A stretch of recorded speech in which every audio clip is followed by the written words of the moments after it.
Halo semuanya, selamat datang di channel yang tidak layak untuk dihina ini.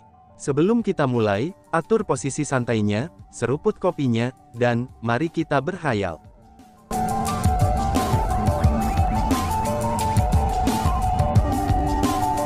Melanjutkan cerita sebelumnya, Surouhu dan Sumei. Kakak beradik perempuan itu adalah wanita paling cantik di Akademi Azure Dragon. Selain itu, meskipun mereka bersaudara, bukan kecantikan mereka benar-benar berbeda. Keduanya sangat cantik sehingga orang akan ingat saat melihat mereka. Saat ini, Iru sudah bertahun-tahun berlalu sejak zaman Akademi Azure Dragon. Namun perempuan bersaudara itu masih memiliki jenis kecantikan yang sama dengan saat itu, dan seolah-olah usia tidak meninggalkan jejak sedikit pun di wajah mereka. Tidak hanya pesona anggun Surouhu tidak berkurang sedikit pun, tetapi suasana anggunnya malah semakin kuat.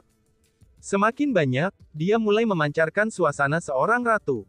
Adapun Sumei, dia masih memiliki penampilan seorang gadis muda dan masih begitu murni, polos, dan juga menawan. Ketika melihatnya, seseorang ingin merangkul, melindungi, dan menafkahinya. Kemudian lagi, menggunakan umur kultivator bela diri yang berlangsung selama beberapa ribu tahun, Surouhu dan Sumei masih sangat muda. Tapi anehnya, tatapan mereka itu identik, agak dingin, dan bahkan sedikit menakutkan. Itu seolah-olah tubuh mereka yang indah menampung jiwa yang menakutkan. Dari sini bisa dilihat bahwa, tubuh mereka kemungkinannya masih dikendalikan oleh bulan abadi. Jadi daripada mengatakan bahwa mereka adalah Surouhu dan Sumei, itu KKN lebih akurat untuk mengatakan bahwa mereka adalah bulan abadi. The Moon Immortal tampaknya telah mendengar apa yang Liang Qiu Chengfeng katakan sebelumnya.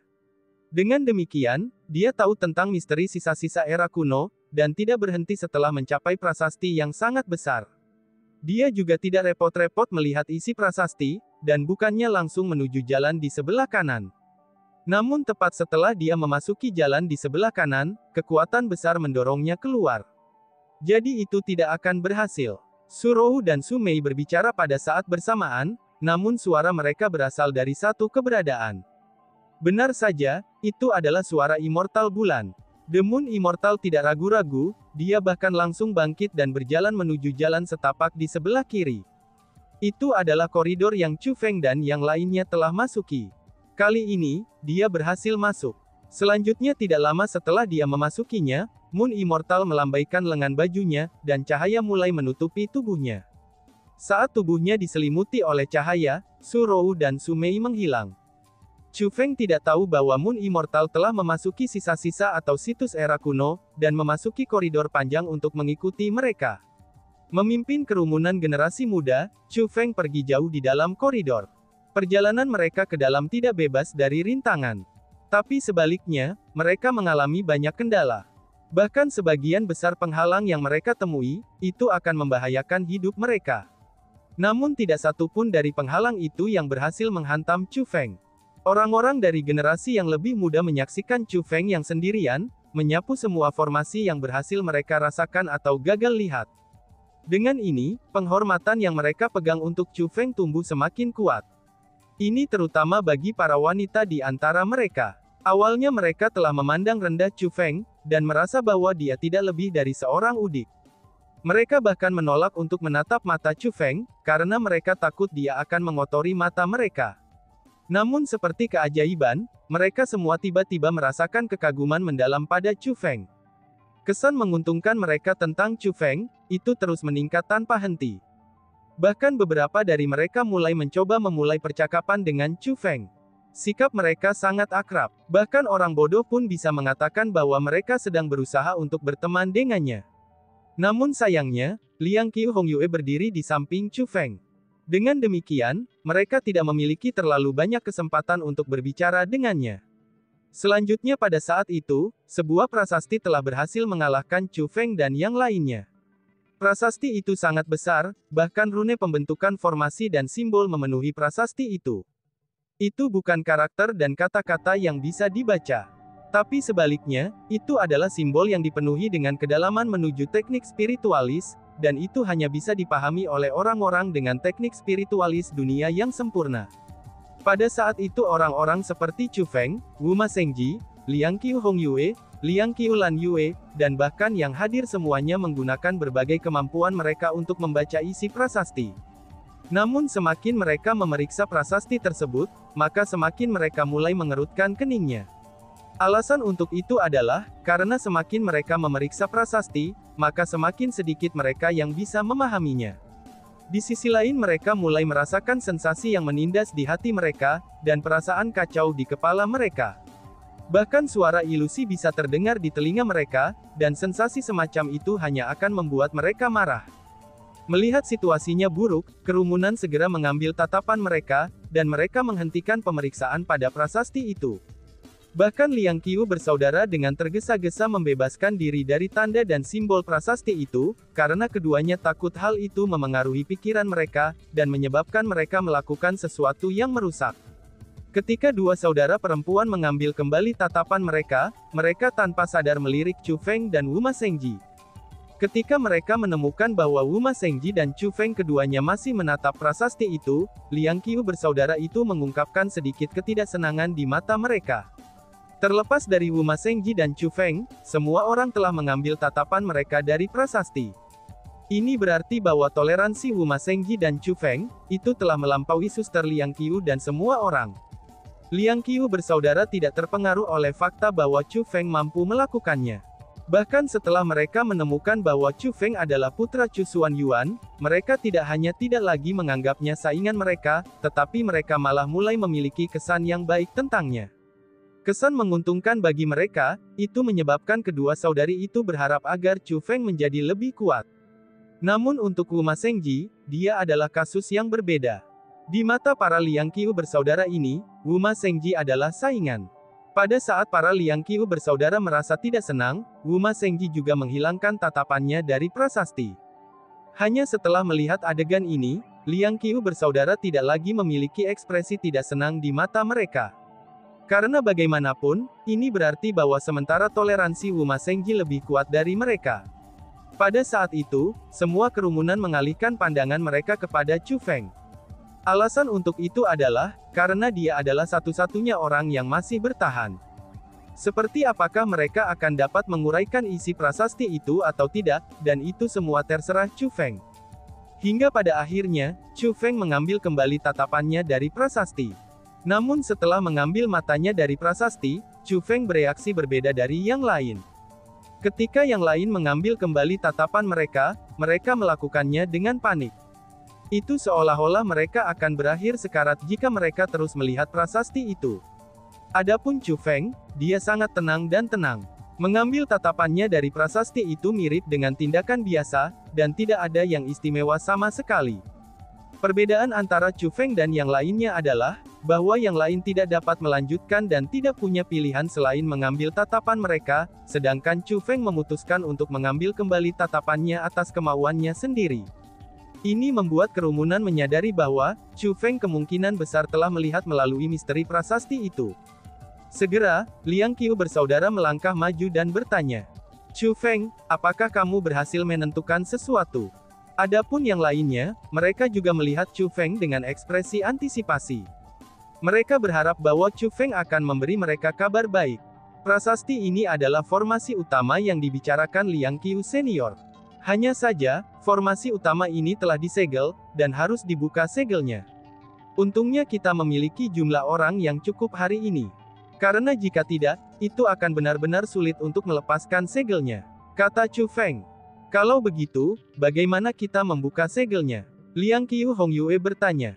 Itu sederhana, setelah mengatakan itu, Chu Feng melepaskan kekuatan spiritualnya, dan menutupi telapak tangannya dengan itu. Kemudian dia tiba di depan prasasti, dan mulai melambaikan telapak tangannya di atas prasasti seolah-olah sedang menulis sesuatu.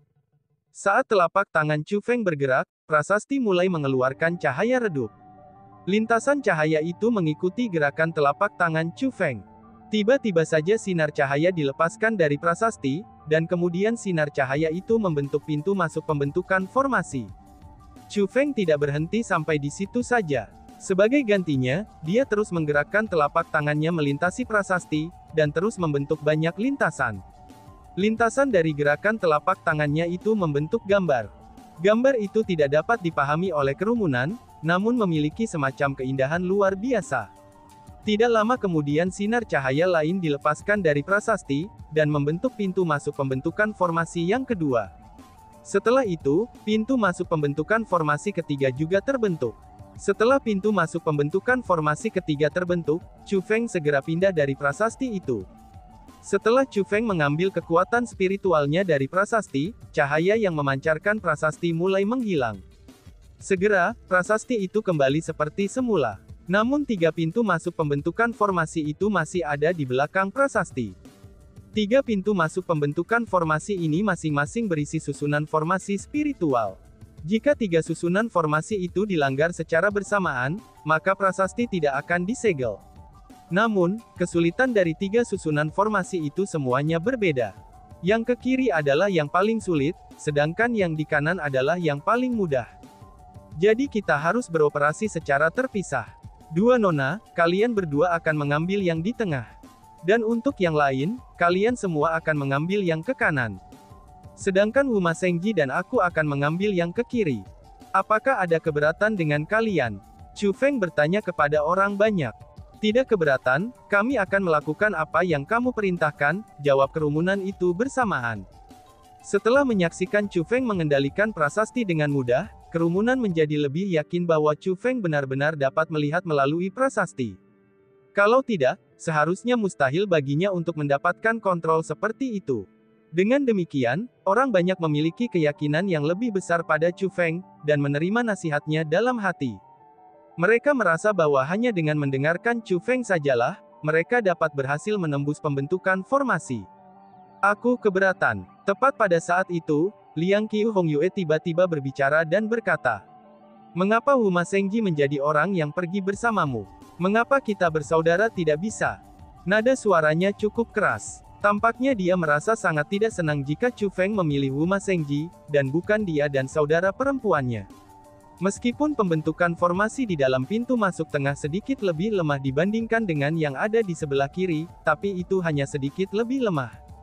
Selain kalian, mungkin tidak ada orang lain yang bisa memikul tanggung jawab berat ini. Adapun yang di sebelah kiri, setidaknya membutuhkan kerjasama dari 2 orang. Sebenarnya, salah satu dari kalian bertiga bisa membantuku. Hanya saja, ketika aku mempertimbangkan sulitnya jalan tengah, aku pikir ini adalah pengaturan terbaik, kata Chu Feng. Oh, jadi begitu. Itu baik-baik saja kalau begitu, kata Liang Qiu bersaudara.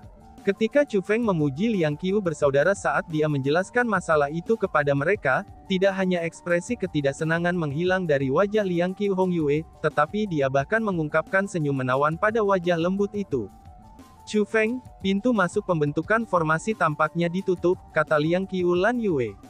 Memang benar, mereka sudah ditutup. Selain itu, aku bisa membukanya. Namun aku hanya bisa membukanya untuk waktu yang singkat. Jadi kalian semua harus memasukinya terlebih dahulu, dan aku akan menjadi yang terakhir untuk masuk. Setelah Chu Feng selesai mengucapkan kata-kata itu, dia tiba di depan prasasti lagi. Sekali lagi, dia mengumpulkan kekuatan spiritualnya ke telapak tangannya.